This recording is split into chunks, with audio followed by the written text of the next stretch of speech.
Debout Congolais, unis par le sang, unis dans l'effort pour l'indépendance. Bientôt, nous allons connaître la vérité de la vérité des urnes avec des pièces de conviction. Le premier volume va de l'indépendance du Congo en 1960 jusqu'à l'élection présidentielle de 2011. Le volume 2 va de la formation des plateformes politiques en passant par la mort d'Étienne Tshisekedi jusqu'à la présentation de la machine à voter. Et le volume 3 va de la création des plateformes électorales Lamouka à Genève en passant par les campagnes électorales jusqu'à la proclamation des résultats provisoires de 2018. Bientôt le volume 4 est fin et nous aurons toutes les pièces qui font découvrir quelle était la vérité des urnes.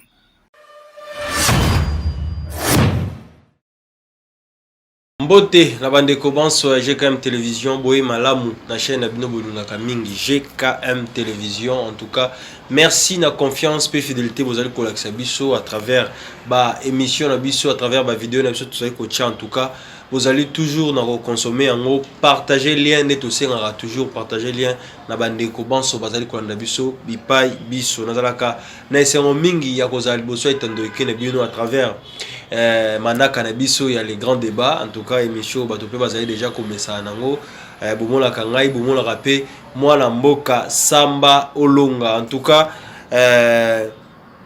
lelo tozali le 30 juin. En tout cas ezali journée ya indépendance ke penza tozali na indépendance ya solo tokolobela ngo katikati na émission yo longola mwana mboka Samba Olonga. Mbote mingi na apôtre Gérard Kabea et longola maman Thérèse. En tout cas bangonde ba pesa biso force une fois de plus ya kozala liboso ya itando ike na bino. Merci na bato nyonso bazali kolanda biso ba congolais nyonso partout dans le monde.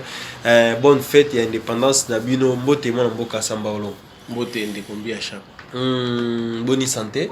Non, kimia ezali tozo tala mpepe toujours ya mboka na préparation ba festivité à 63e année d'indépendance. 63e année déjà, ezali la moto déjà ezali na âge de maturité, âge déjà de responsabilité. Comment la RDC a totalisé 63 ans d'anniversaire, il a fait indépendance. Est-ce que RDC ezali penda na indépendance? Bon, l'indépendance au biso tozoa a matérialisé le lot parce que nous sommes un état dirigé par Bakolombo Kawana, autochtone Toko Koloba. C'est ça. Donc l'indépendance que nous avons reçue, ce que Sengeli Tokundula Nakatia, histoire Yambo Kanabiso, pour comprendre que nous avons reçu une indépendance. Oyo bazu batikela kimbo Kanabiso, mais nous souffrons aujourd'hui na oyo ba spécialiste belé babengaka politique néocoloniale. Néocolonialisme au biso to vivre ndé sali que après 63 ans d'indépendance, tous ali ba question na biso principale les ali ko tourner toujours autour de l'organisation politique. Lelo 63 ans, les ali pona ba congolais et na ba temps moko peut-être fort. Oyo tous ali ki na moi sourire et espoir. Mais pour cette génération, oyo tous ali moi na o abotami na 2000 ans, moi na abotami na ba année 90. Certainement, c'est une génération où il va connaître quand même tant de où le Congo est là qui n'a pas semblant qu'il y a une bonne organisation. C'est-à-dire, l'élo à 63 ans d'indépendance, le Congo a besoin d'une indépendance solide. Économiquement aujourd'hui, même politiquement, quand la Nengemboka na monsieur Zali ko fonctionner, tu peux comprendre que l'indépendance est la réalité. Parce que chaque fois que biso sengeli tozo ba décision ezali ko concerner mboka na biso ba injonction il faut yote pas na bipai na kopesa yo peut-être ndakisa ya makambo itali proposition ya loi oyo Noël Itchani citoyen Noël Itchani a proposé ezali likambo itali ba congolais nde muto sengeli ba se prononcer si oui ou non bazali contre likanisi wana. Et puis likanisi wana komona ete bamboka ebele basalelaka déjà oyo biso toza kobanza kosala lelo ezalaka pe na histoire ya mboka na biso kasi tala bamboka mususu bapaya États-Unis, Union européenne pe bamboka mususu oya libanda totangi bakombo te baza kotelemela likanisi wana bazo mettre biso en garde alors que question wana ezali ko relever na souveraineté na biso, c'est-à-dire quelque part toza ko mona que na forme bazali ko reconnaître biso comme un pays indépendant, un pays souverain, mais na fond tant que tozo kende na application balingi ko tikela biso espace teto agir lokola mboka oyo ezali réellement indépendant. Donc biso na mboka na biso esengeli réellement toko banako nako travailler là-dessus pour tout assurer indépendance na biso. Nako beta cette mingi na likambo etali économie ya mboka na biso. Ezo dépendre na banani. Ba ressources na biso ezali exploiter na banani. L'indépendance c'est tout ça. Est-ce que l'économie des Congolais est souveraine? Est-ce que nous avons une économie propre à nous? Topé économie na biso ezeli loko ezana maboko ya bapaya, bazali ko salela ngondenge balingi biso tozali ka ko survivre. Donc je pense que la notion ezali belé, ba point ezali belé o ezali ko pousser biso to réfléchir. Ce qui moto botami akoli ezana âge ba benga ya maturité. Voilà. Biso to chito leka ki âge wana parce que ceux qui déjà sont comme qui na 25 ans. On considère déjà que moto wana commis déjà je sais pas si c'est mais belé déjà ba mona que moto asi penda bandi ko kuba. À 30 ans, 35 ans pour imposer n'importe quoi. Mais le RDC, indépendance, au besoin de bien indépendance, il s'allie déjà 63 ans. Les gens déjà vers 3e âge. C'est-à-dire, en termes de ce que tu as dit, comparer à l'âge de 63 ans, c'est beaucoup. Il faut tout tirer conséquence. Il y a une erreur dans le passé, tout tirer conséquence. Il y a dans le passé, et aujourd'hui le président Félix Tshisekedi a tout intérêt de méditer sur cela, de faire réfléchir le peuple congolais à et c'est le biso moko se prendre en charge pour que l'indépendance na biso est comme total. Voilà, en tout cas on pouvait même souffler en musique sauf YouTube à vous permettre bisoter quand même quota la chanson indépendance kasi ezali journée moko spéciale au Congolais otala total la bisika to uti na bisika to zali kokende olobi elo mo très important na début ya olobi lelo eza mona mboka nda zo diriger est-ce que RDC ko senga ena mikolo boni to pe na bambula boni pozo décollade ya malonga o to kobenga penza indépendance o RDC akozala na ba décision ndenge olobi moto akokisi age ekoli za rapasi po otela e mitindo to pe oza na maloba liboso na e ko senga RDC lokola lo to za na mwa mboka Félix Antoine Tshisekedi et que c'est lisusu bamvula boni pour Congo et décollage ya malonga.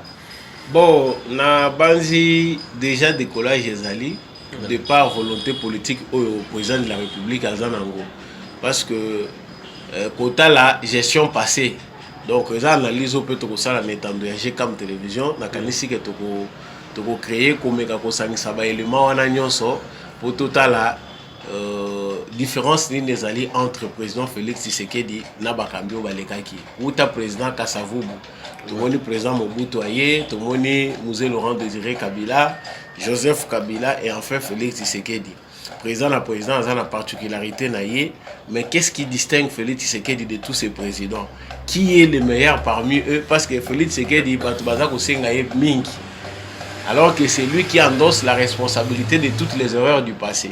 Parce que les Congolais, les lois ont réclamé trop, mais les Congolais, peut-être, ils ont histoire et beaucoup côté. Tu as accumulé vache trop. Si depuis 60, les Congolais ont toujours eu des problèmes, et que bateau Bakamaki Mbok après 60, Batikali ko régler les problèmes au fond.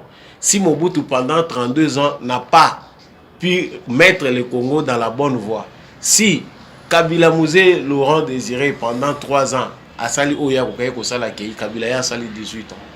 Est-ce qu'ils devront être plus rigoureux avec Félix Tshisekedi? Non, moi je pense qu'il faut total là, pas Naya Zali opposé. Ce sont des pas avec beaucoup de difficultés parce que vu l'état de dégradation en Bokanabiso, le Congo n'était plus un État, le Congo est un État qui est des noms. Pour Kozongi Samboko et comme un État, ils allaient bataille monnaie contre les civils qu'on a bien bandits d'État. Voilà. Ce sont ces bandits-là qui ont rendu l'État congolais inexistant. Les lopo autorités à l'État, ils ont à la République démocratique du Congo, ils ont un bâton magique où ils ont fait diabète pour être ils ont en ordre. Non, même si aujourd'hui on choisissait d'agir par la violence, ne pensons pas que les résultats sont escomptés. Donc il faut biso na Congo comprendre que Félix Tshisekedi c'est l'homme de la situation, mais nous devons être patients par rapport à lui. Oyo Azak opposé Zali ba acte ya refondation d'un État qui a raté le décollage dès le départ. C'est-à-dire Mboko o soko tali à chaque étape de notre histoire tozaka na ba raté. Uta ba créaka Congo na 1885 na conférence à Berlin ba raté zalaka kuna. Aucun Congolais n'était là lorsque ba décida qui va créer État indépendant du Congo. L'État indépendant du Congo a été créé sur une philosophie occidentale avec l'objectif d'exploiter basalo bango balingi biso autochtone to banaye kotala bango te na ndenge bakabola carte na bango basala bango basala mais biso tant toye kozwa conscience que biso mboka eza ya biso il faut to reprendre contrôle nango ba pesi biso indépendance. Il y a encore d'autres ratés pour ne pas parler de toute l'histoire, c'est-à-dire na 60 ans toujours indépendance. Aujourd'hui bato bazo critiquer par rapport à tendance na bango o Lumumba précipitation o bakasavubu ezalaka boye. On peut condamner tout le monde, mais l'histoire reste ce qu'elle est. Bino bato bozo vivre na présent mutuboyebi, qu'est-ce qu'il faut faire pour réparer les erreurs du passé? Parce que biso to connaître les sous mauvais départ na 60. Parce que bato oyo bazaki na patriotisme ya kotombola mboka na biso ko sala ngo nation moko puissante, ko relever défi oyo ba belge bakokaki ko sala te parce que ezalaki mboka na bango te, ils ont raté le départ. Kasavubu basala qui coup d'état, Lumumba a été tué et tout ce qu'on connaît là. Donc à chaque étape, Mouto a joué pour remplacer au Bayambaki le sous espoir qui était Mobutu, parce que Mobutu peut Bayambaka est malamu. Mobutu tant azoka bokonzi na Congo, s'il faut bien lire l'histoire, Bayambaka est comme tout porteur d'espoir. Ces années de début, il avait vraiment vendu beaucoup les rêves na ba Congolais à l'époque wana. Bato mona ki loko la ba civil ba kokite sodande akoya kozong sa makambo na nzela. Apesaki bango démagogie alobaki ba discours rebelle apesaki tango tuto ko koma na ba année 70 on avait un autre Mobutu transformé radicalement par le pouvoir, par la folie de grandeur.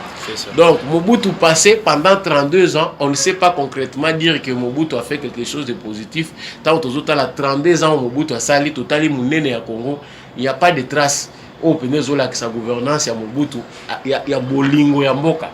Trace pene ya munene zate. Parce que totali au union so Congo a zako regorger, Mobutu soka lingi mboka na pendant 32 ans. On ne va pas continuer à tout bandako luka au pont Maréchal, au stade des martyrs, au palais du peuple. Tout le monde zanga maluba parce que mboka oyo il y a qui a un problème d'infrastructure.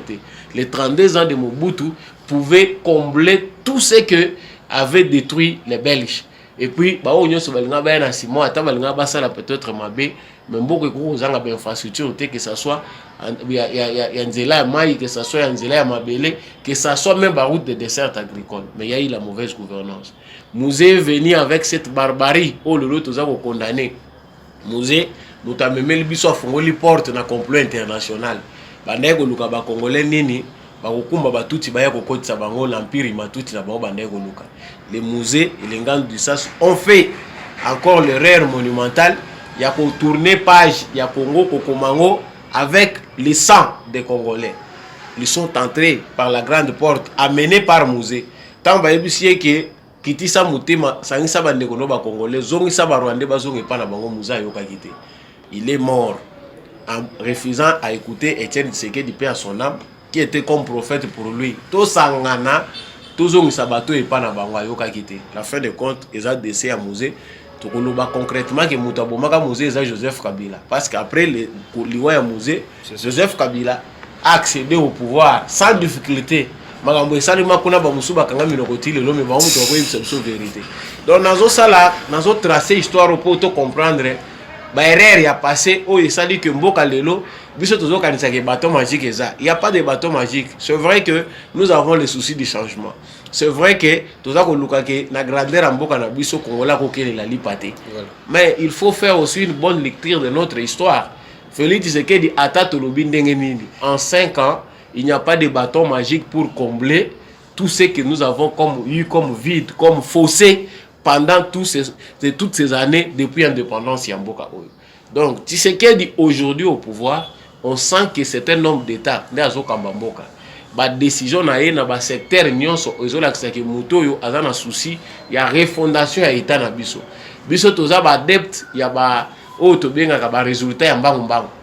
Biso to lingi lelo ndenge ba maman na monaka ba maman moko batekaka ba pondu bazolo babuka lelo lamba lelo so congolais lingi bongo congolais lingaka même soko tali congolais c'est comme ça la philosophie congolaise même dans l'investissement congolais lingaka investissement moko à long terme donc congolais soko lingo zoye yebisa yeke kopeza awa otie boye lobi to kolia boye boyokani soki komi ke nocha pour une durée de 5 ans tant que tu planifié to ko bandana échelon la plupart de nos compatriotes n'ont pas cette culture là ba boye yango moni tiseke des difficultés à na mona congolais le président voit très loin les congolais bazo ko tala ka place libumu na bango misunase place libumu esukeli wana bon comme l'on dit aussi en français ventre affamé na point d'oreille le président doit aussi tenir compte de ça pour congolais oyo azoyo kate ezate pour alingi Tshisekedi te ba congolais belé les statistiques démontrent que Tshisekedi est aimé par son peuple c'est le président aujourd'hui qui accède au pouvoir avec toute sa popularité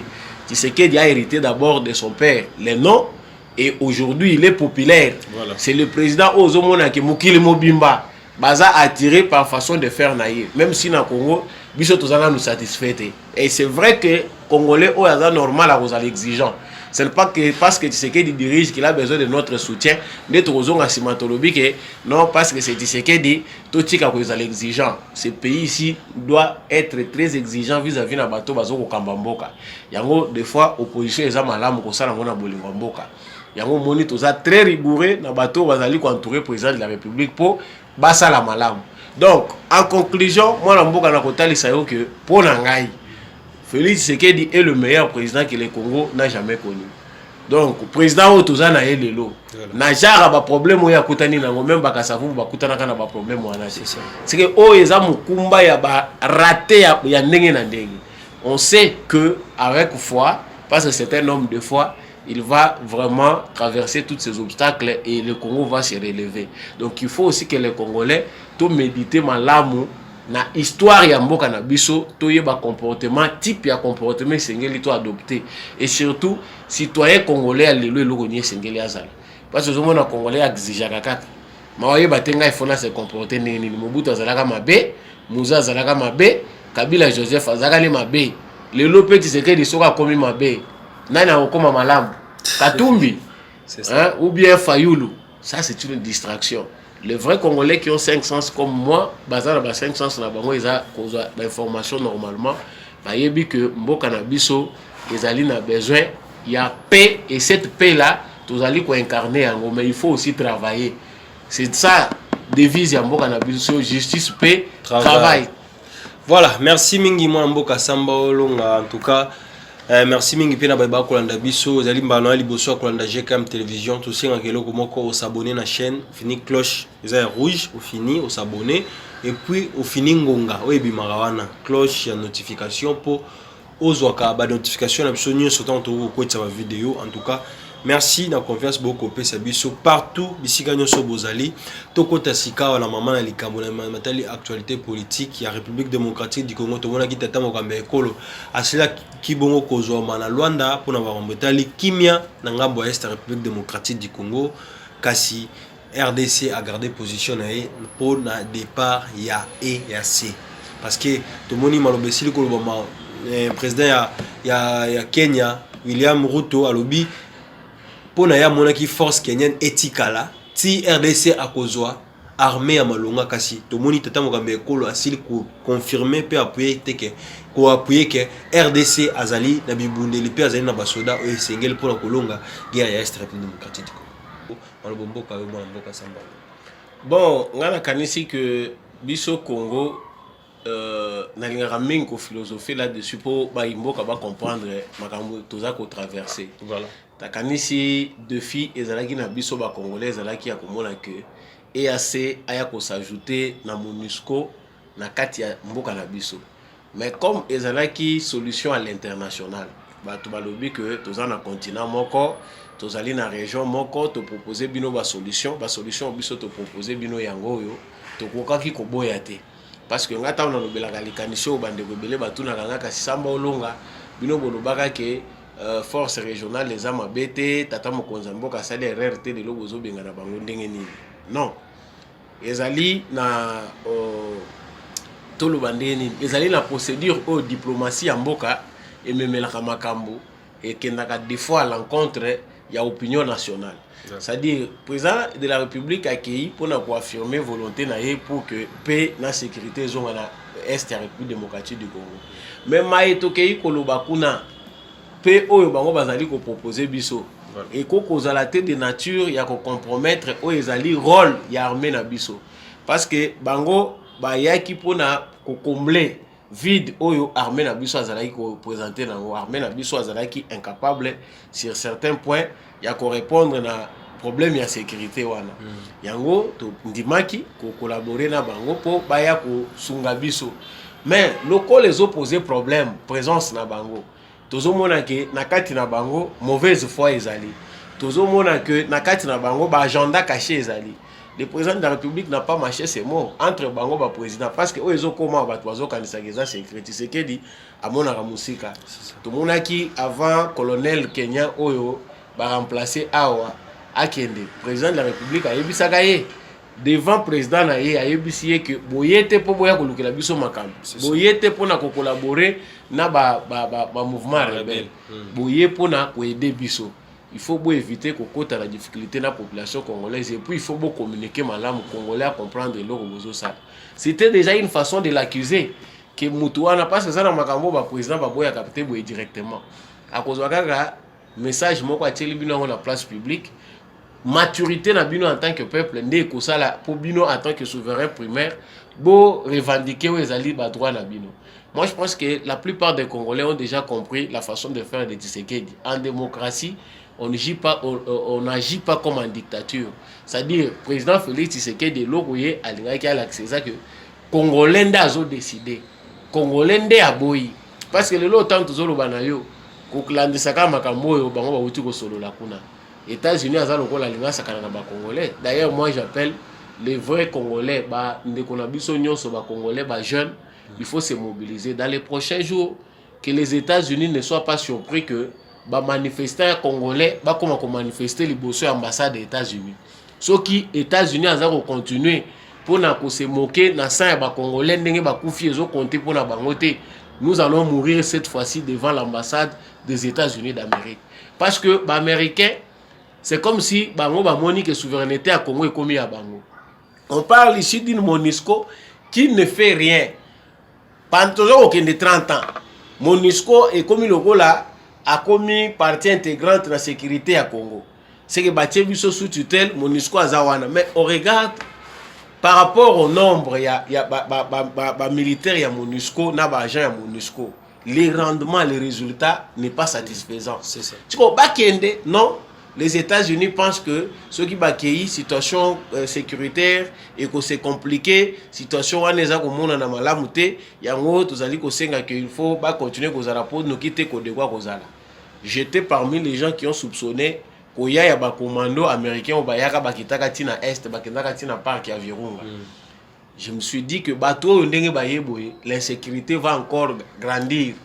Baye ko étudier ba paramètres pour envenimer la situation. Et effectivement, c'est ce qui est arrivé. Les Américains faut pas genre biso le quoi bazo baté pour chaque fois qu'ils ont besoin des résultats, il faut pas manipuler biso. Ba créer ba foyer attention pour ba proposer bino ba solution. Ça c'est inacceptable. Oh biso tous à vivre les lots et les conséquences, il y a matérialisme occidental. C'est-à-dire pour tous les belé na Congo, il faut tout faire massacrer Batubele, biso comme ça, tu vas copier pendant ce temps-là, c'est aussi quelque part, bosser une zone à l'Obagawana, na américain.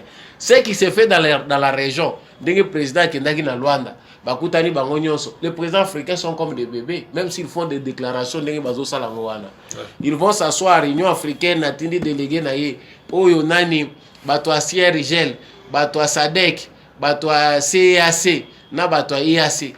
Bango nyonso wana baza ko sangana mais bako koloba makambo eza malamu pona Congo mais application nango ezo poser problème. Pourquoi? Parce qu'il y a des agendas cachés. Yango biso na Congo il faut déjà te conclure biso nyonso ke mutako ya ko bundela yo azate. Les Congolais ne doivent pas se laisser berner par des discours. Nous avons tant entendu des discours de compassion, d'empathie. Ah, toujours le banabino, situation en effet ici là toujours intervenir.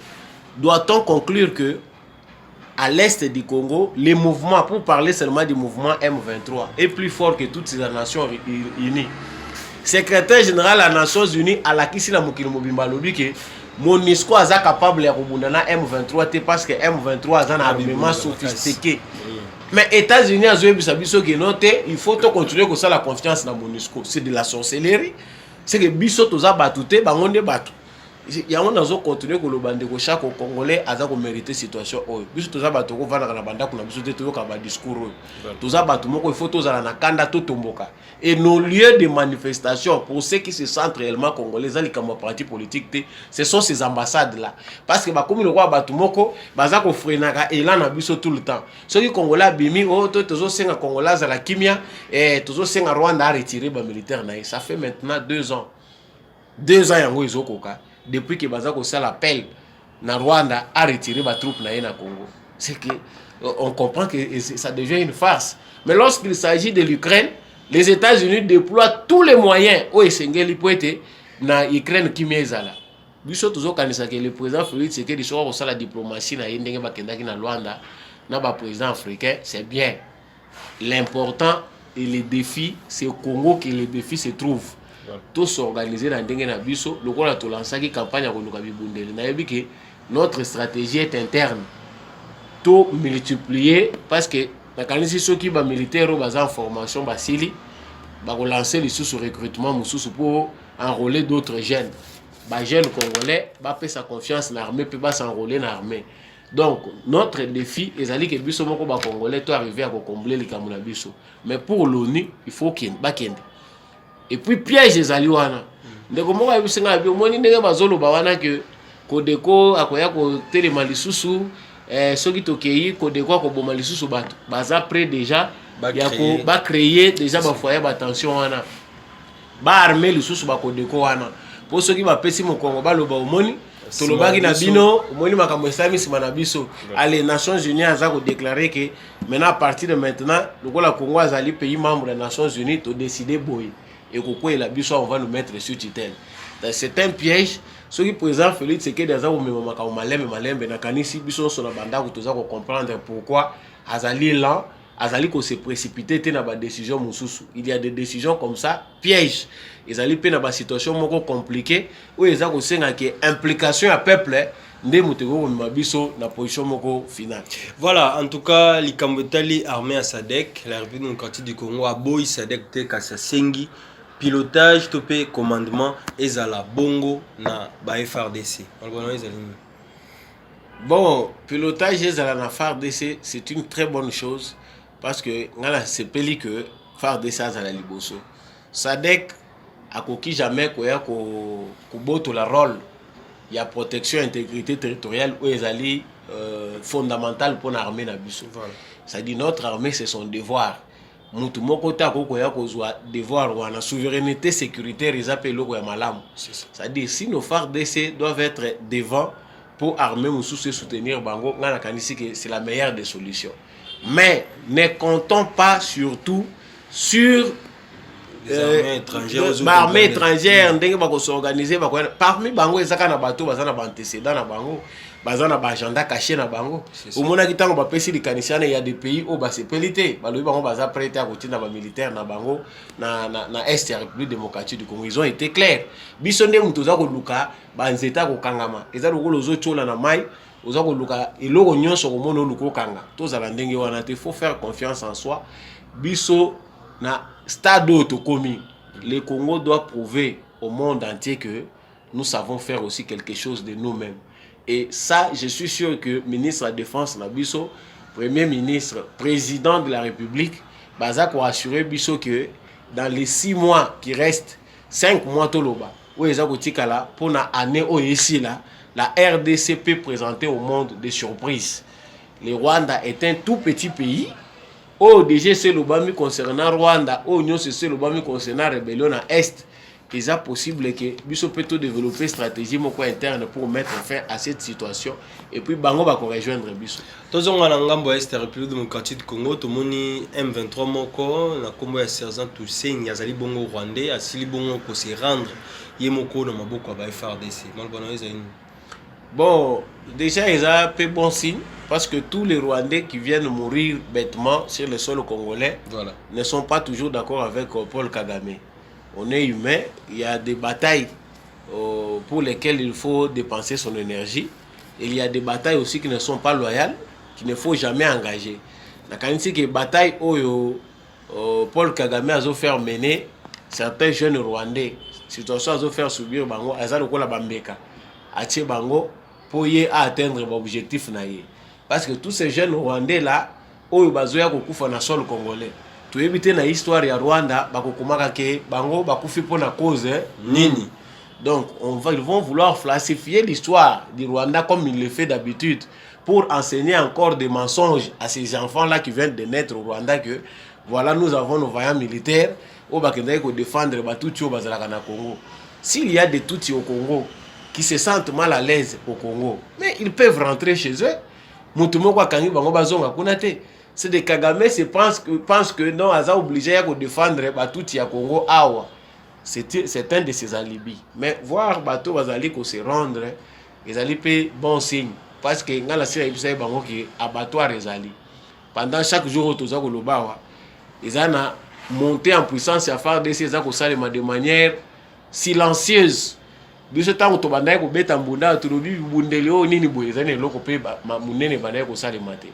il y a des grandes choses qui se font au sein de notre armée. Na kimia nyonso, ba bataillon commando ezako se former, bibundelia solo, minduki automatique ezako kota. Notre armée est en train de se transformer de manière silencieuse et dans le calme. Et ndenge tozali ko kende liboso awa. L'un de ces 4 matins, bango moko bako comprendre que muto a récoltaka ou a semé. Donc ce qui va se passer chez Kagame parce qu'il a déjà peur. Et là où il y a zoko banga ils que l'un de ces 4 matins yoka ke indi na kati ya mboka na ye. Le Congo a enduré pendant plusieurs décennies. Ce qui est salami na Rwanda, tu limite que Kagame ko sala 1 mois. Rwanda est un petit pays et là où il y a zako luka. Voilà, en tout cas, tout le Belalikambo Italie, Senko, Église catholique, na président de la République, tout le monde qui président de la République a cela que ça la sortie médiatique le temps où qui bon a participé qui bon na messe pour un embouchement en tout cas aloba qui a causé na maté pour na akoyoka mutute en même temps sécurité ya l'état to peut-être la sécurité katikati na mboka to mambo ezali koleka to moni abe Cholé asili ko répondre que l'église catholique ezali pour na ba pauvre. Est-ce que vous allez sûr que l'église catholique ezali pour na ba pauvre parce que l'autre moni cardinal Ambongo azako privilégié mingi Moïse Katumbi qui est président de la République. Bon, ngala kanisi l'argent est le moteur il y a makambo ebele ba problème ebele mukileza ko connaître. Donc makambo d'abord premièrement ngali ngaka histoire mingi parce que il révèle la biso ba comportement mususu toza ko mona lelo. Donc ce qui se passe aujourd'hui en République démocratique du Congo n'est pas une première. Depuis l'indépendance, d'ailleurs, il y a une vidéo où Patrice Emery Lumumba, ancien premier ministre, a décrié l'immixtion de prêtre dans la vie politique. Batiki Moussala na bango ya ki prêtre bakoti politique. Donc, l'église catholique, avec son influence politique, a fait beaucoup plus de mal que de bien dans notre pays. Ce qui est la colonisation, tous allez dans séquelles, il y a Moussala ou l'église catholique à Sala derrière ma colonne. Cette religion-là qui a été acceptée chez nous au détriment de nos religions ancestrales, ils allaient de l'eau à la base, il y a un malheur rebelle. En tout cas, chaque fois que nous touchons à fidèle catholique rebelle, que bolimbi sangai soki to ko toucher ba conviction na bino. Mais c'est ça un peu l'histoire. Même peu ba catholique et belé ba yebi que création église catholique peut s'implanter en Afrique, c'est sur base des crimes que l'église s'est implantée. Donc ça n'a pas été facile pour l'église bayaka ou ba vendre sayango. Il a fallu nous détruire pour que l'église vende. Bon, même si tozali pena spirituel makasi to linginza mango mingi que l'église angonyo se sengeli ko vendre awa. Est-ce que faut-il laisser maintenant le prêtre bakoma bakambi ya mboka? Si la constitution congolaise soko tangiango malamu et puis si prêtre a comme président de la République té mais soki omoni ke ezali malamu mpona yo kosala politique olongoli sutani olati veste osali politique okozanga mpe bato oyo bakosoutenir yo te. Mais on a compris que baoyo nyonso basala mabe na kombo ya église catholique basala yango bazalaki quand même na mwa minimum ya respect vis-à-vis des autorités. Voilà. Mais oyo lelo toza komona na Fridolin en mbongo, en tout cas balingaka mbongo, mais en mbongo na mbongo eza yango te. Parce que comment vous pouvez imaginer que moni mbongo ekomisaka nango mpe bilobaloba mbongo soko ozwa yango na ndenge malamu oyebi ke eza na motoki na nga na souffrir mpona azwa yango ekopeso bilobaloba te ekopeso mwa charisme moko boyebi ke j'ai travaillé. Soko ozwa yango na voie ya corruption ozali yeba yango koza mowumbu ya moto apesi yo mbongo wana. Aujourd'hui ce qu'on connaît ezali que toza na cardinal moko diarrhée verbale munoko na ya zokoka ko maîtriser yango te. Parce que le président de la République à lobby, il fait église catholique à répondre. Le président de la République à Salibo, il fait église catholique à répondre. Église catholique est au côté à faible. Nasina lobela qui on peut même je pense na itandoka et j'ai comme télévision. Voilà. Ba faible oyo lelo église catholique azali ko soutenir parce que ça même ba bête église et salama pona ba faible, ezali ko simba ba faible ko soutenir bango. C'est ça. Bon, les faibles ezali ba faible peuple congolais parce que ba action en opé à charité tout le monde a le soutien église catholique basango akala bandoko kaba. Voilà. Oya lelo ba koma na basi misatu 4 bana na moto bazoluka na bango mbongo to sipe to yebi. Bon, lelo ko yebisa biso ke bango église ekotikala kaka au côté des faibles. Ba faible ngo nga question za ko mituna. Ba faible ezaka tumbi. Ba faible ezali Joseph Kabila na mwasi na ye bango nde ba faible. Tout ba faible les alliés peuple congolais. Donc ça n'a même pas de sens. Vous comprenez que na souci à kolinga ko justifier mbongo baza ko liaka en mbongo na chole baza obligé tout le temps de venir dire des choses qui nuisent ou bien qui ternissent l'image de l'église catholique. Parce que l'image de l'église catholique ce que les gens continuer que se dégrader na Congo, les alliés ko la cardinal tozana. On appelle ça un exemple ya tata cardinal Mosengo paix à son âme. Naïbi qui a salé erreur rebelle na mboka na biso pendant qu'il était cardinal. Toujours na émission kokota makambo politique. Mais en aucun jour abima a commis ko sala propagande ya individu. Oyo Fridolin mbongo baza ko sala na chole et commis ko dépasser limite ya tolo basei ya tolérable. On ne peut plus tolérer oyo ezalaka intolérable. Ezalaka te. Donc Félix Tshisekedi lokola ya lingi démocratie à lobby na tongo na poka balobi batangi pe kombo na yote pour mona que Tshisekedi n'a pas cité ni le nom d'Ambongo ni le nom de qui que ce soit, c'est ça. Mais qui se sent touché connaît l'affaire. Donc Tshisekedi a lobby na tongo na poka chule à répondre. Donc à se sentir concerné parce que Awa Tshisekedi n'avait pas touché tous les évêques, il n'avait pas touché tous les responsables de l'église catholique. Il a dit certains parmi vous bazali kokende na ba action moko ezali dangereuse. Bon, t'as la réponse nango. C'est que Batouana ou Tshisekedi alobaki sans citer des noms, c'est le Chole qui répond directement. Il dit non, le président s'est trompé. Biso toza oyo ya za koloba wana te, il n'a pas lu nos déclarations. Congolais za zobate. Pensez, et puis quand je pense que je suis passé par les églises et l'école catholique, Nathalie na formo le lo résumé zo ki na moni que mbongo ya moyibi koki ko détruire mutu, il n'y a pas de logique dans l'argent de la corruption. C'est-à-dire, en voulant défendre quelqu'un parce que je reçois des pots de vin, on devient bête. Que le peuple congolais comprenne que division, ils allaient à petit na bateau, à cause de bateau, bisous tout ça qu'on s'est confié. Bateau nyon so bazali na carte église catholique, bakendaka kate parce que bazali na besoin comme mon frère na bango katumbi. Mutu na mutu azali na ba opinion na politique.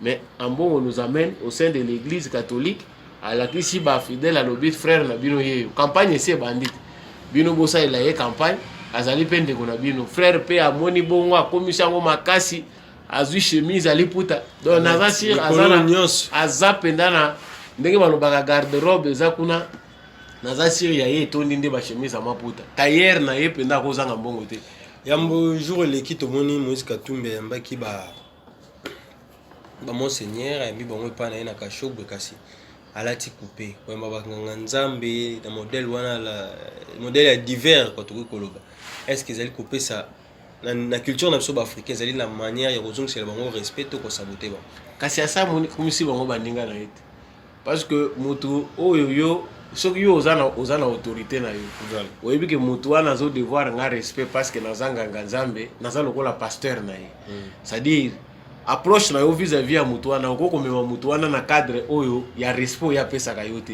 c'est-à-dire moto oyo aza kobenga yo pasteur bokokende na ye na nganda diamba te bokokutana na ye na bar te c'est donc ton pasteur ne peut pas se retrouver avec toi en train de chercher les femmes. Bon sikoyo soki bosi bokutani déjà na pasteur na yo na bacontexte ndenge wana esili bokomi bamaster bato bamoni sultani alati baza kobanga ye mais yo ozomona ye master mpo oyebi déjà misala na ye yango eza nango etona te komona ke Moïse Katumbi atelemi. Je pense que eza Fulgence Muteba mutu ya évêque ya Katanga ou bien Lubumbashi oyo batelemi na ye en kilote et il est content lati na ye li papa ya lati sultani mobimba elamba ya musala parce que soki alataki coupé peut-être ye pa ye alataki ata mwa survette c'est normal mais oyo alati elamba ya nganga na nzambe yo olateli ye kilote botelemi na ye ozosolola ça montre une légère certaine légèreté yango naza koloba ke soki moto aza déjà corrompu conscience na ye ekomaka na problème. Donc la minute wana moya loba na ye zate parce que c'est son patron, c'est celui qui lui donne l'argent pour attirer la biso makelele. Voilà, kaka na dossier wana tozali na yango Augustin Kabuya silaki bongo na ko répondre. Alobi Katumbi a kozala maudit parce que azo ko utiliser basali la nzambe à travers moyen mbongo. Pe a répondre ya mbongo.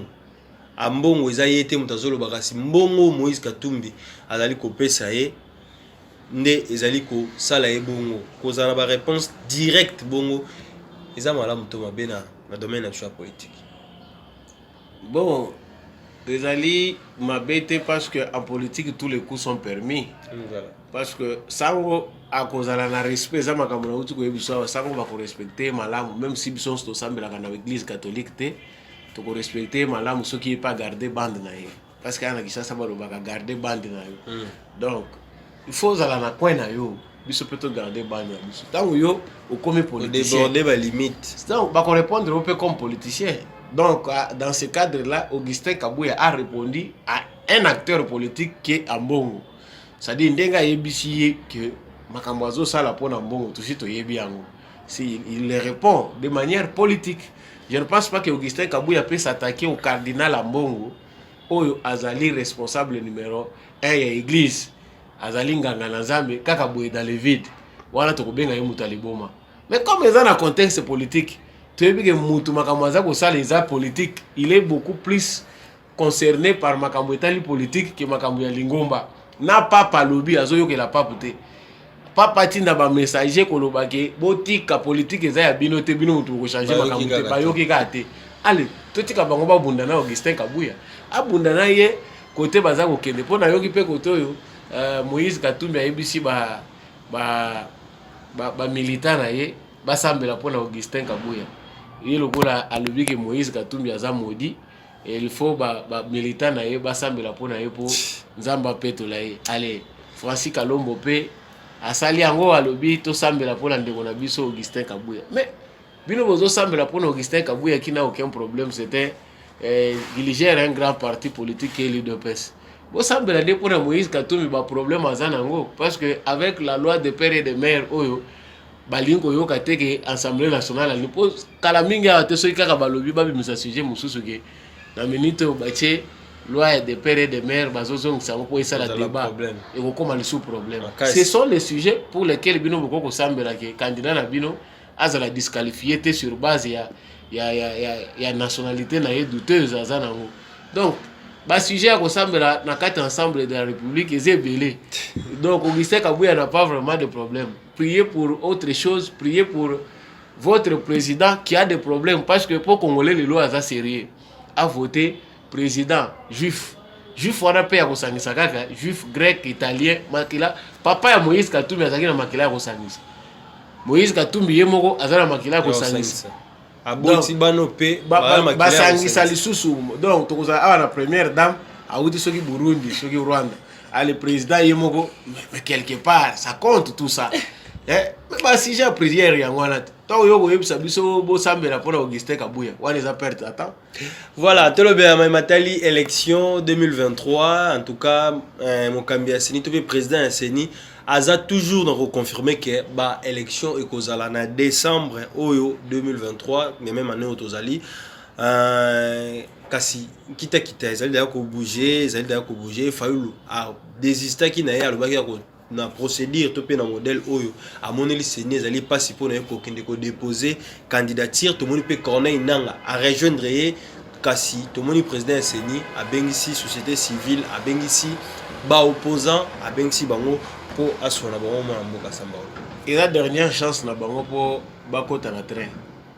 Donc train borataki yango ekomi na rewe ezali boso kuna Voilà, batelemi balobi boya to pesi to tikeli bino 1 heure de temps c'est ça. boya ko rejoindre biso train yango ezokende po so dekola wa oza so esiko kozwela yango te apprendre ou à laisser. Donc le roi bango balobi Fayoulou ça se rattrapaki na meeting ayemba balobi no biso to boye élection te to kaki nanga bengi biso alobi to solola et nani Kadima alobi ke to solola ce qui a moni que to ko revoir fichier wana tant mieux. Ce qui a montré que ça ne va pas à Wanabisu Tokotara. Mais ça lui passe parce qu'ancien président, il y a Seni et Corneille Nanga, il n'y a pas télémé, il y a processus modèle, il y a CP. Corneille Nanga ne fait pas la politique. Corneille Nanga a mon habitant Joseph Kabila. On sait pourquoi Corneille Nanga n'a même pas l'état. Il y a un politique pour postuler. On sait ce qu'il fait et ça bateau partenaire qui n'a système à Joseph Kabila pour déranger le processus en cours. Kocha Kadima en difficulté, Kobanda ko dénoncer Makambo. Ba misi expert ya bangote. Pour abanda ko contredire Makambo Denis Kadima ko sala. Ça c'est le laboratoire de Joseph Kabila. Donc Corneille Nanga n'a pas de leçon à donner na Kadima par rapport à l'organisation de l'élection. Toyebi que à la veille de l'élection ba centre mususu ba luka machine ya ko ezate. Ba to ba se retrouver devant bureau de vote, bazozi la machine ezate na centre ya kokanga. Et ça s'est fait dans plusieurs endroits. Donc s'il y a quelqu'un qui ne peut pas énerver les Congolais, c'est Corneille Nanga avant d'anayer Kimia. Parce qu'un jour, l'un de ces 4 matins, si on lui posait la question sur la manière dont il avait organisé les élections, les 1 milliard et quelques Oyabimisa qui est géré Ndengeni. Voilà, en tout cas, tu vas continuer. Tout le monde peut Ados Ndombas, le seul et unique candidat député a décidé au Azalakana na Fayoulou. Après, c'est na Fayoulou Congo parce qu'à comprendre vision, il y a Fayoulou ils allaient attendre sa chaise vide. Donc la chaise vide ils en a parlé makasi. Il y a allé na poser pour travailler pour na peuple. Ils allaient prévisible à do Dombasi. Soka Kenaye, on ne sait pas à qui le prochain tour. Parce que Moutoumoko ta kolinga tambola na ambiguïté au Fayoulou azanango. Fayoulou a déjà bien gagné sa vie. Fayoulou joue. Donc Fayoulou a déjà accepté, il a les moyens. Voilà. Il sait que dans minute qu'il dise qu'il ne va pas aller, il ne va pas dormir affamé chez lui. Déjà comme Fayoulou le fait que Bayebiango, lui il peut se contenter de ça. Mais Bandego Moussous Oyo Bayebagi na batali bamoni qui manque à gagner Zali. En tant que leader Rozo Mabiso, wapi. Parce que ceux qui les élections Zali biso Toyo Kayo ou bien Tokinde élection ou bien Tokosala Ndengeni. Yango moni ado Dombasi l'homme de l'homme de salopette. Il a dit qu'en tout cas pour lui, il doit choisir son chemin et c'est ce qu'il a fait. Moi je dis que félicitations pour lui. Les gens qui comprennent petit à petit que Fayoulou, c'est quelqu'un de versatile, quelqu'un qui n'a pas de position, vont se débarrasser de lui. Il ne reste pas grand chose autour de Fayoulou. Tant que Moussous Mikolo Peza Okenda, au moins Souba Moussous, le Kola Bayebi qui mbongo wuta ke pa Katumbi. Bakota bango malembe ensemble ya Katumbi. Oh kuna pe le sous venir ezaka compliqué. Donc c'est l'essentiel. Donc mutu yazo banda chanzakate. Mutu nyonso azana mwanda mama ile kati na ye.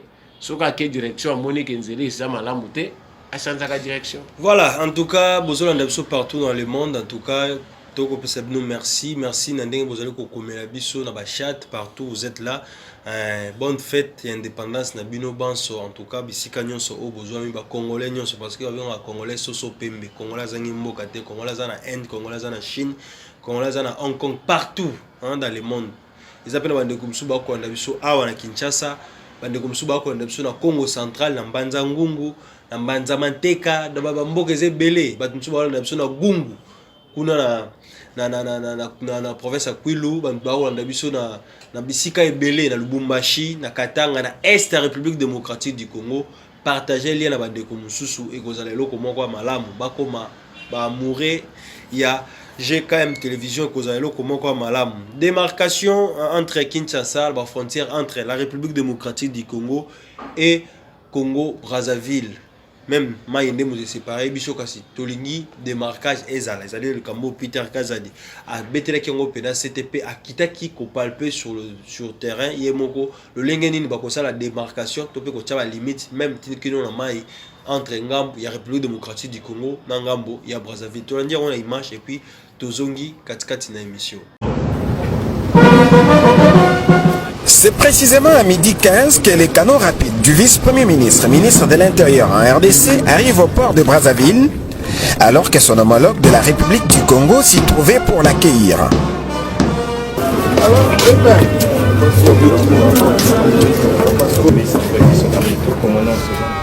Sans tarder, Peter Kazadi et son hôte du Congo-Brazzaville, Zéphirin Boulou, ont fait le déplacement du territoire de Luozi en Tombo-Manyanga, village voisin en Danganga où ils étaient attendus pour la cérémonie du lancement des travaux de démarcation de la frontière commune entre les deux pays.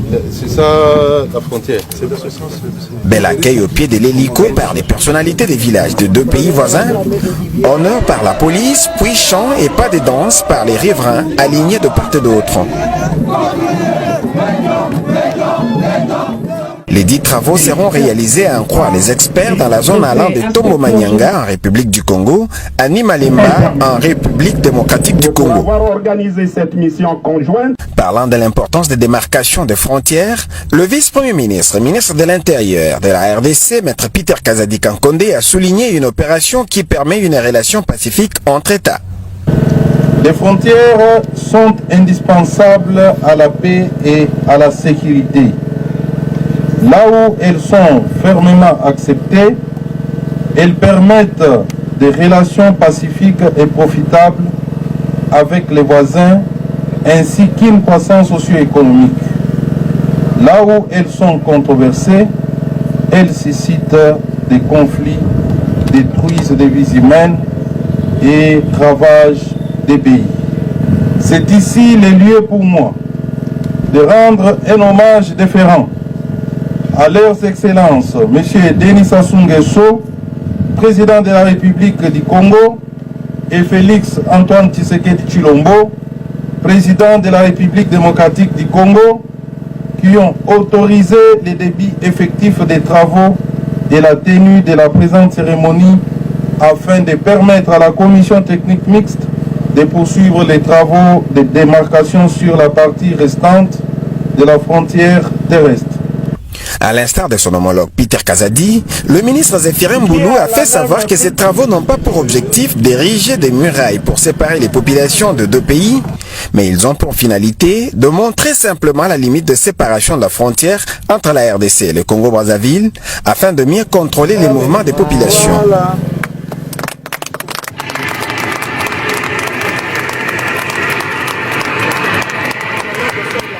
Il s'y est de signaler que 20 km des frontières ont déjà été démarqués dans le cadre de la poursuite de cette opération, grâce notamment à l'appui de l'Union européenne et du gouvernement allemand. Toutefois, les deux ministres ont émis le vœu de voir cet appui se poursuivre pour permettre la démarcation des autres zones non encore démarquées. Il s'en est suivi la visite des autres bornes le long de la frontière. Aussi, les patrons de la territoriale en RDC s'est-il entretenu brièvement avec le chef de délégation de la communauté congolaise, ayant pris part à cette activité, avant de regagner ce même mardi dans la soirée la capitale Kinshasa via les Bichingobila. Voilà, nous sommes de retour sur ce plateau. Moi, Mboka, Pikambo, Ezaki, Biso, frontière, Brazza, Koyeba, limite, Pezali, Loko, Kidonama, et Sengeli, limite, Etiama. Ezali, Loko, Malamu, Ezali. Na makanisi na omoni yango ndenge nakanisi eza moko ya badisposition sécuritaire oyo esengeli kozwa po ete tosurveille malamu fleuve na biso. La chance qu'a le président Félix Tshisekedi, c'est que chaque fois qu'il y a un malheur to likamoko songolo pakalelinga keya ba prophète mikolo bazé belé Tshisekedi des autres na ba prophète nyonso ebomba makezo bima libanda polele donc soki likambo mabe ezobima yeba ngo koloba na minoko bato belé on avait dit de surveiller les fleuves parce que fleuve wana ezali nzela o banguna balingi ba profiter nango pona ko créer ba dégâts na Kinshasa. Donc prendre des dispositions utiles pour sécuriser le long de notre fleuve ezali moko ya ba obligation oyo armée na biso la police na biso direction générale na biso migration bazali nango. Donc moi je pense qu'il faut faire plus na ba bisika nyonso oyo ezali ba poste frontalier le long ya fleuve.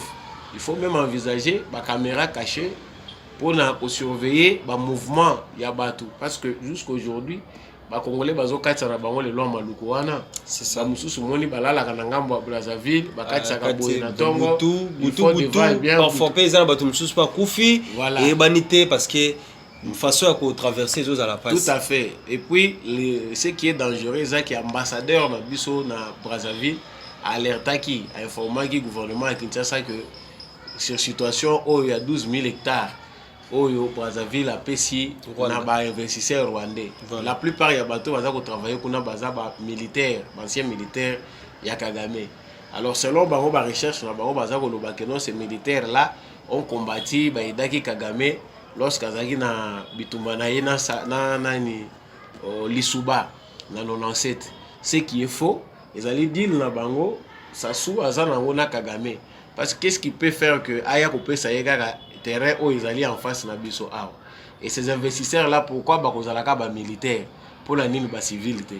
Donc na kanisi gouvernement na biso même si ba koyebisa biso makamunyo sauté et sengeli bazo ba disposition utile pour sécuriser ces frontières. Voilà, avant-dernière question, donc tout na mutuna oyo na tuni on tezana ba ndeko ebele ba ko anda biso ba koza penza na kanda mingi. Joseph Kabila rassemblaki ba sénateur il y a FCC dimanche utiko le kapito monier azui pepo akei na ngambo ya Kashamata kuna na ferme na kuna na Lubumbashi azwaki avion azui pepo matina c'est a lokola moto nyonso salela ki jet na été ozaki interdit pour na yepona komata asaleli pepo lokola moto nyonso pe akendaki na ngambo wana lelo komona tomoni ba André Kimbuta bazongi pembeni na ye tomoni ba ntambo mamba kozonga pembeni na ye.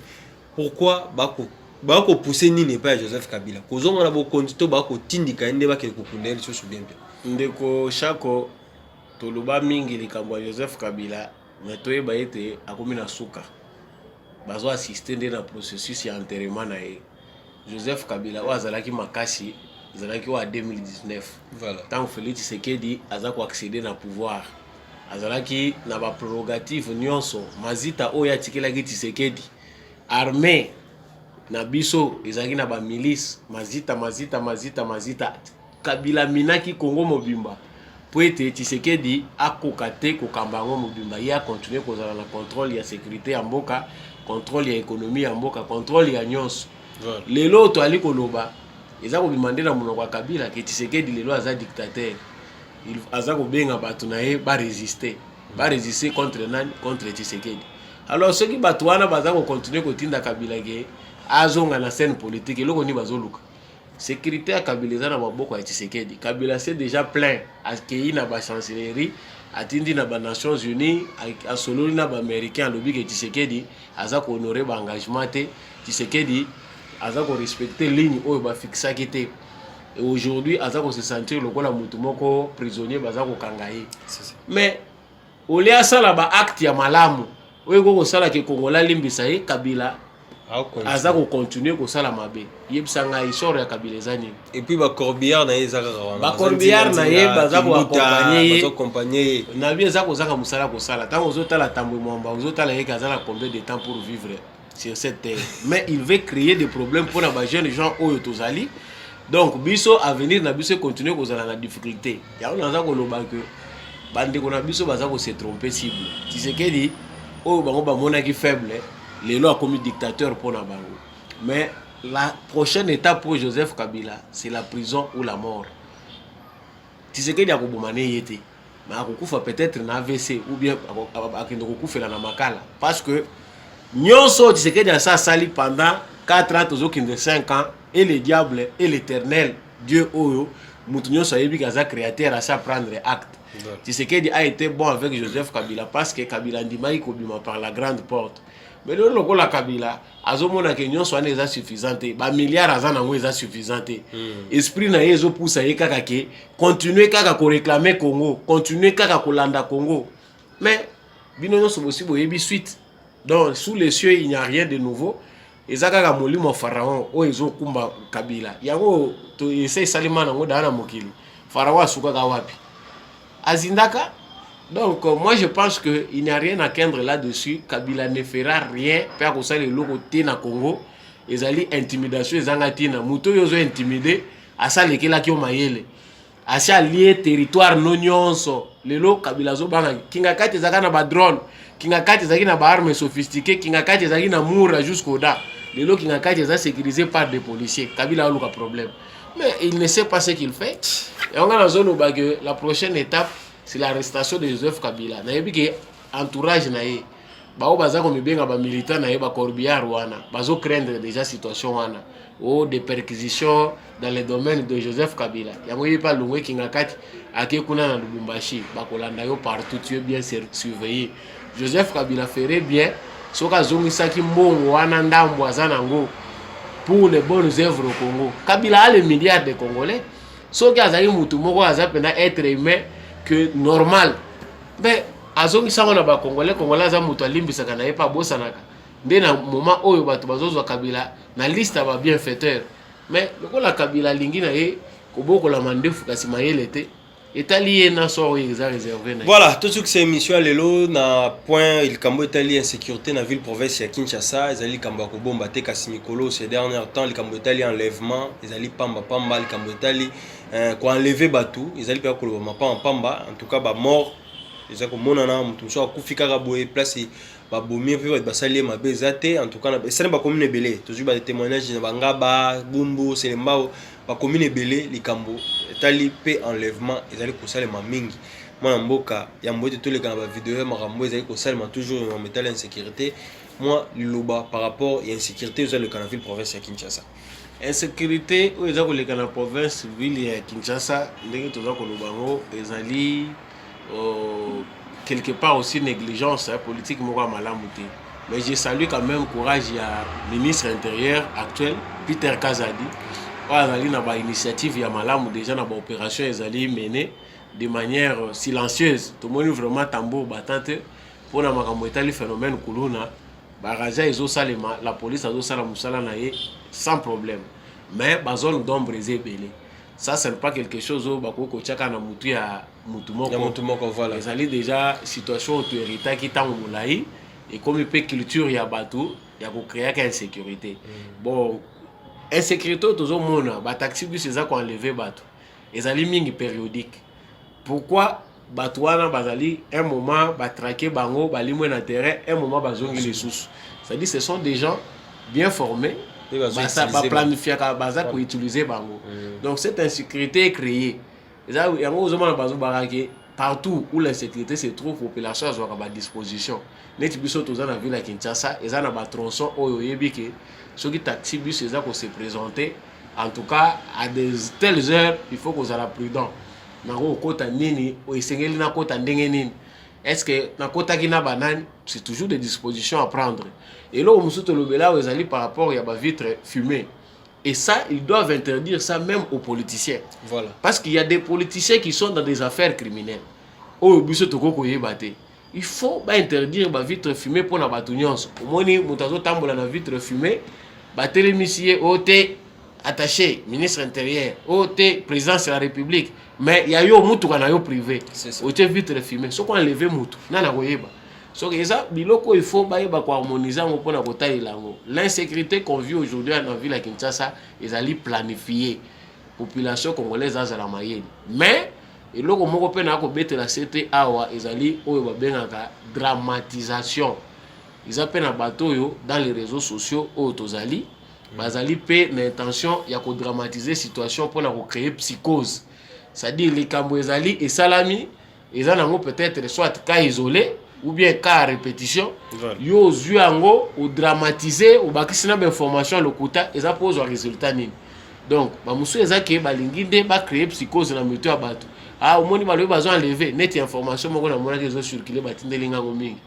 O baza ko kata bato lokola banyama bazo teka ba organe. Ceux qui ba enlever bino bazo teka ba organe. On attend voir est-ce que la police a de telles informations. Y a-t-il des cadavres identifiés ou bamoni ke bakati ba partie intime na bango? Et ça n'a pas enregistré dans la police. C'est qu'il y a des gens Oyo, baza déjà ko coach bilo ko na mito bato ba yebi que plus baza ko coach sango et puis ils vont créer quelque chose comme ça. Voilà, insécurité, la police a checké maboko na ba criminel ou bazali bon coopérer na ba moto, mona mieux na moto air tardif. Ezaki na butu kasi la police a ça qui mosala ya kokanga bango to la vidéo puis on se retrouve tout juste après. Il est minuit, c'est sur mon avenue des Oiseaux, où je viens d'assister à un enlèvement d'un motard avec des machettes qui a menacé la dame qui est là, on a agressé, elle a tapé la machette. Il est minuit, donc c'est un groupe de motards qui ont voulu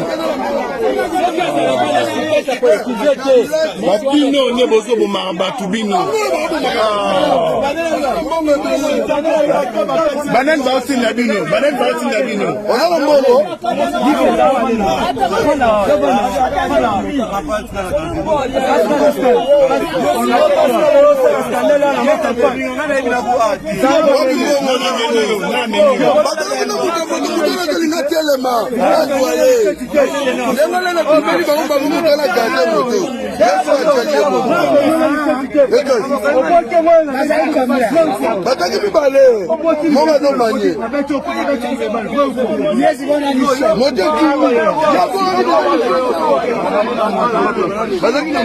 Donc c'est la jeune demoiselle qui a été victime d'un enlèvement. Gloire à Dieu, elle a survécu. Maman, elle est quand même nous. Et ça, quel niveau nini?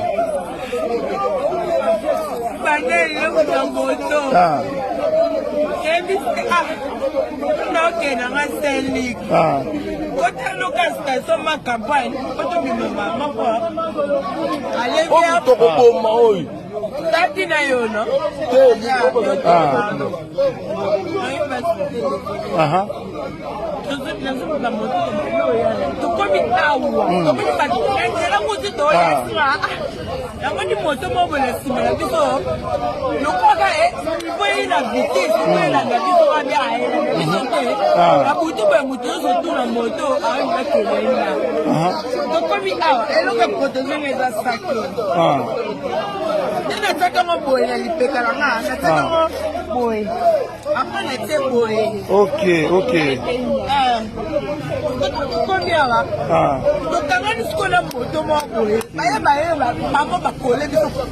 Un joli coup de filet a été réalisé ce jeudi 29 juin 2023 par les forces armées de la République démocratique du Congo, non loin du lieutenant-colonel Kokolo à Kinshasa. Elles viennent de mettre la main sur 2 policiers auteurs d'enlèvement de paisibles citoyens. Il s'agit du commissaire principal ou capitaine Ngoï Kibwe et de l'agent Pongo Wapongo, tous de la police nationale congolaise. Ils ont été surpris en pleine action de kidnapping d'une dame par les militaires du bataillon Grand Quartier Général de l'état-major général de FARDC. Les 2 criminels voulaient embarquer de force la victime dans leur voiture de marque IST, communément appelé Ketch, les récits des faits par la victime.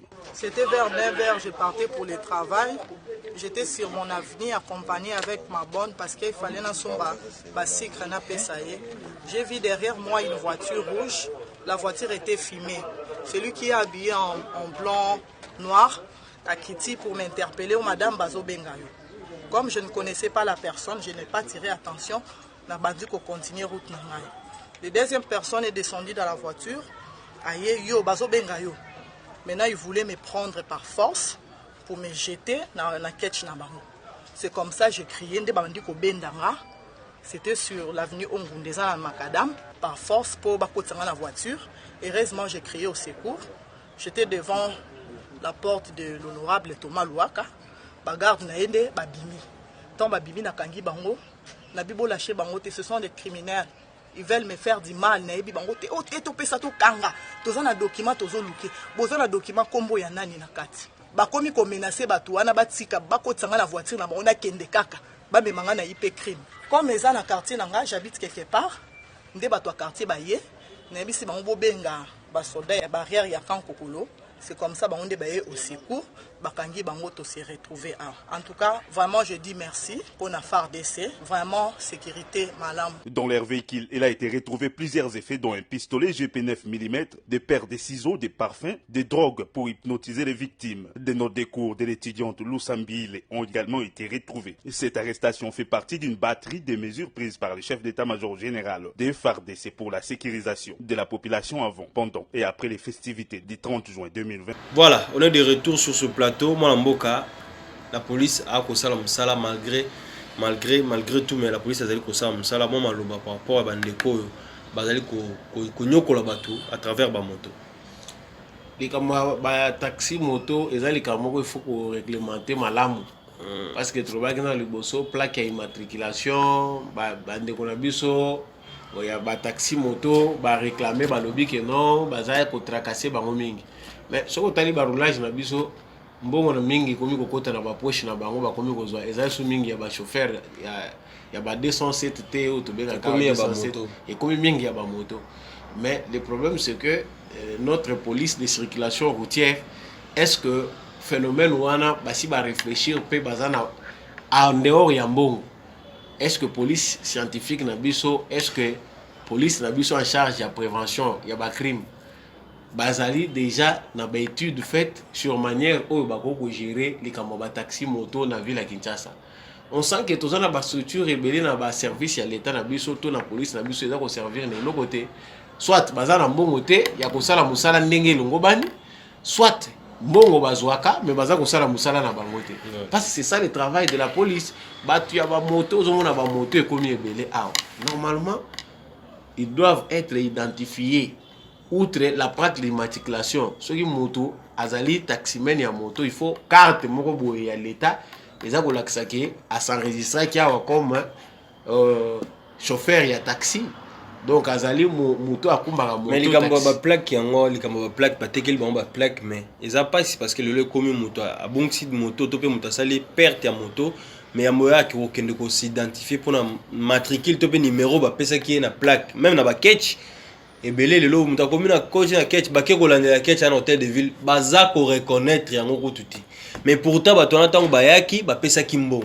Ba to na tango ba yaki ko s'enregistrer, ba pesa même ba $30 comme ça. Il j'ai face à la musala na parce que c'est du vol, les alliés détournement. Oui, il y a ba deniers publics, les alliés ko lakisa que ba sala ki ba manigance. C'est-à-dire ils ont créé des fausses plaques, créer des matriculations à l'Okuta où ils ont enregistré par rapport à contrôle de la Bango. Maintenant, les victimes, les alliés bateaux, ils ont s'enregistré normalement, ils ont des plaques alors qu'il n'est pas à l'État, les plaques sont. Mais c'est un travail pour lequel, au but de inviter les chefs, va travailler pour voir. Ba fichier wana oyo ba enregistrer ki bato ba futa ba $30 c'est ça. Donc sikoyo mbongo nyonso ba pesa ki wana donc il y a un nom un chiffre donc ils en a bato yo ba tikala ko kotsa ba komona bango kuna te bazwa mbongo ba lia ali ba créer ba doublon mususu ko mona numéro moko wana il a mis 3-4 fois et ça détournement ya ba deniers publics. Moi je pense que les alliés pas si mingi mais le rôle à chef a comme peut ko faire intervenir ba pasteur mais ba passer en pe Jila lingeta zobenga baza pe na ya bien te ba on ko to boyoka nyeza nzambe moko atala mitema na bango parce que biso to komi kotala ba passer yango ya Congo parce que tout ça la quand environnement tout évoluer pour qu'un pasteur prêche la propriété na ba fidèle na ye eza ko senga ba autorité urbaine ba benga ye total nombre ba église eza na ville ya Kinshasa. Le to ko mara maté ya moko ko pambwa pambwa zo voyage à poto zo libala ya tika dim yango biso tozozela c'est ça. Oh non visé kangami zo bimaté ba prier pour na yo c'est vrai ce sont des choses qui arrivent on peut prier pour vous mais pour que les pasteurs dans la Bible là découvrent que ceux qui ozali ko vanda na bosoto ozali ko accomplir volonté en Nzambe, c'est dans la Bible. D'ailleurs si bango be excrément ya banyama bokoboma na banini wana ezala na kati na bino te bokende musika na ville botimola mabulu bokunda yango c'est dans la Bible. Mais aujourd'hui la salubrité pose problème. Nos pasteurs bavandi na bango passer balabala ya église et belé à bosoto ne fût que dire seulement na ba fidèle qui a tozo bimawa botandama na mulongo comme la nyonso ezali salite to tumba yango biso nyonso aucune église bakosala ngo te bavandi na bango. Voilà, en tout cas Kinshasa, ville à Kinshasa, tu es une assemblée provinciale, tu es un gouverneur, gouverneur na biso en tout cas tata mogambe ekolo za na moi devoir ngambo wana. To suki sana image oyo incompara ya faire donc moteki mabende à se retrouver na obi na maboko. Ba plus ba checker maboko obi wana pona ye zo représenter nini azoki yango ndenge nini to landa et puis on se retrouve tout juste après. Eza coupé, eza mobimba. Wapi okeketa. Laisse tout à l'heure, on va ensemble. Ezali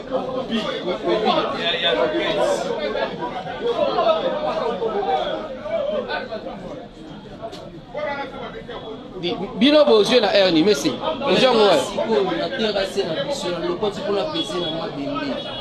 olokoti na terase na bino oyo ya biso ya diversité a nde olokoti yango po kino pese yo tekaka mabende ofanda awa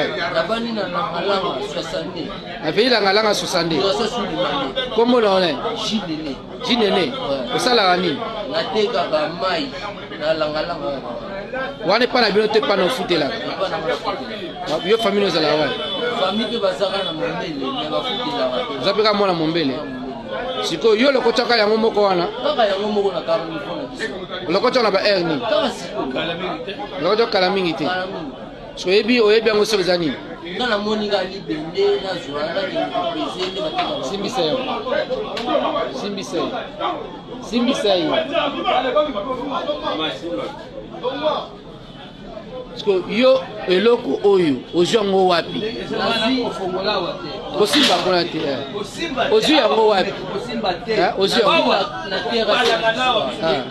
terase oyo nde mpasi ozwi yango na baere nini ka sikoyo nde olokoti yango sikoyo so ntango ozwaki yango detention nini nga namoni ka libende nakende kopese nateka nanga mabende kande natekaka nakopera oyebi yango te omoni oka libende bon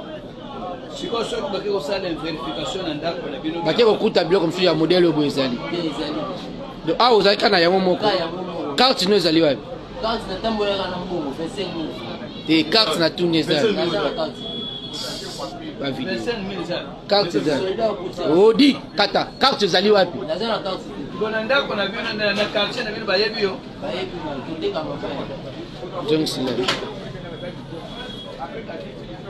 osimba yango na likolo na sete il faut faire tala soit eloko oyo longola yango place wana identifié ya très dangereux pour il faut lalisa yango na se mpo ndenge otie yango na se lalisa yango libumu nango na se lalisa yango kolalisa mpo ndenge otie boye mabe eza mobimba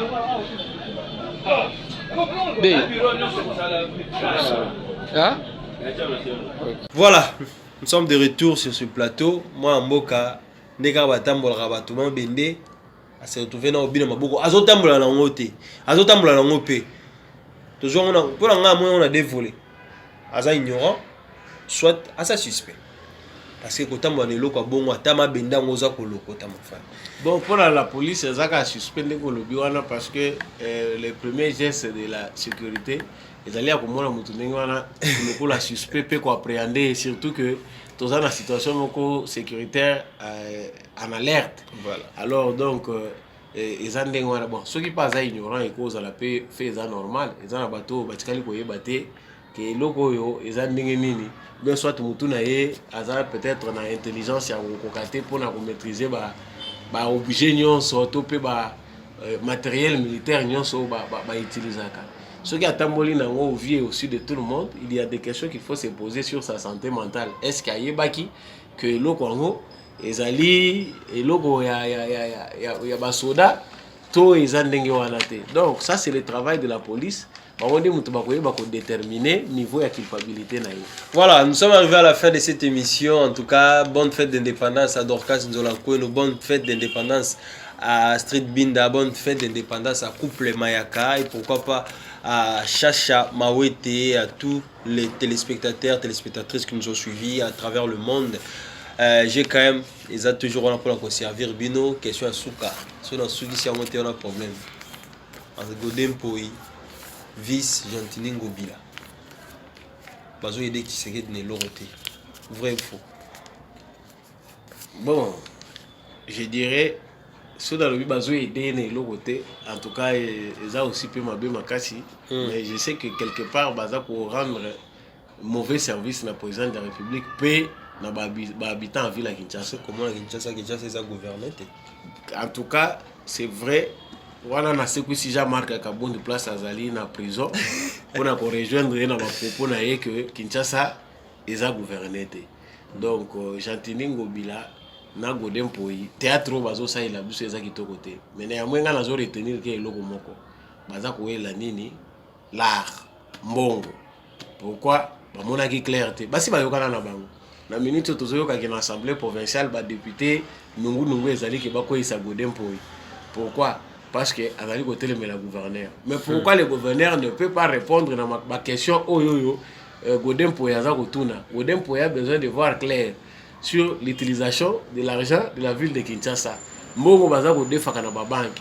Ba mbongo parce que mbongo bakabola yango ezaka na miso na bisoti. Ba oni je komona ka ezo kombola na ba nini.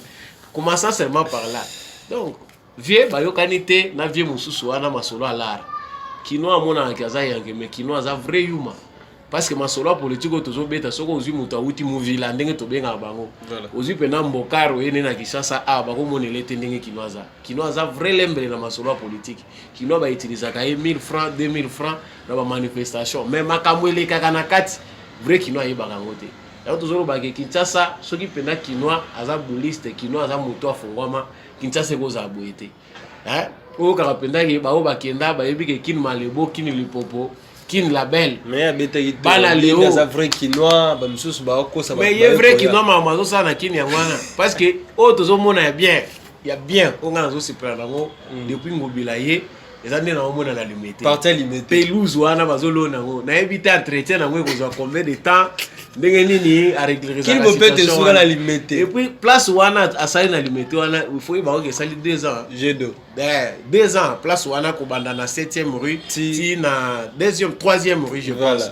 et sali combien 2 ans jusque là na peut facilité président de la République a kitaka wana ti chiko bakaro esila na noté na peut parking ane bandi ko fonctionner té ezaka makambo tozota na miso siko so batuni contrôle obité na kinois ngandi na za vrai kinois nani yo tata no azaka na kin to soki tata no azaka na kin e bongo koko na yo azaka na kin pezaka ya bauta c'est ça donc biso so tozwi chance to botami na kin te lobi ko lobate ke no mutu musu pa ko ma kinois té c'est ça donc Gentini Ngobila sans problème zoki sela biso ka ki chance ndenge ko gaye kozala na kanti ke maka musu kozala voilà bambote na suka na ba danso balandio donc na saluer ba kinois nyonso balandi biso donc Banakin, to continuer derrière chef de l'État parce que c'est très important dans le moment crucial où la nation a vu ses alliés traverser. Merci Mingi na balandi GCAM télévision et surtout joyeuse fête d'indépendance. Tout méditer pendant sur le point que l'indépendance est vraiment effective. Ils allaient travailler à tout un chacun de nous. Génération ils allaient koya bano bazako botama pour vivre l'indépendance il y a solo total où le baka penda simo kimbangu. Et sengeli biso bato toza lelo na mai na makila to travailler pendant pour na relever des défis pour que notre économie nous appartienne, notre sécurité nous appartienne et réellement mboka na biso ezala ya biso matondo mingi na l'homme de la vérité des urnes Jean-Louis Timbalanga que je salue bien donc j'attends ba ouvrage ya bato belé baza déjà pour se pela nango merci mingi na apôtre Gérard Kabea merci na maman Bilbilonda joyeuse fête d'indépendance na EP et surtout maman Lisette Mumbendu na papa Boniface Mponga. Je cite nommément bateau to na vraiment na bango en entourage et je n'oublie pas vraiment mauvais nani Paulin vraiment Paulin Chika on salue à partir en France ba téléspectateurs nyonso balandaka biso à partir en France na ce pays na bino Belgique Suisse Allemagne France Canada bandeko nyonso mokili mobimba bolandaka GCAM télévision joyeuse fête d'indépendance vraiment restons debout congolais et derrière nos phares baissés. Voilà merci mingi na bandeko banso bako andapso na France précisément papa Paulin Chika, en tout cas bonne fête indépendance na yo parce que France n'est mené pour l'instant na GKM télévision ba abonné à France pour le baser belé ba kolandaka GKM télévision tous allez vraiment reconnaissant vers Bino ba yeba so ba connexion na Belgique na Allemagne na Suisse en tout cas tous à toujours bon. Merci mingi na apôtre Gérard Kabea, merci mingi na papa Antonio Mbia qui séjourne déjà à Kinshasa, merci mingi à papa Faustin Mbia, pourquoi pas à maman Alo Kinko Mbia, en tout cas bambote na bino, pourquoi pas na famille Mobimba Mbia Kinshasa, Poto, en tout cas on est ensemble. Ngai na bino tokutani bongo mbalasima pe na émission mosusu. Ciao.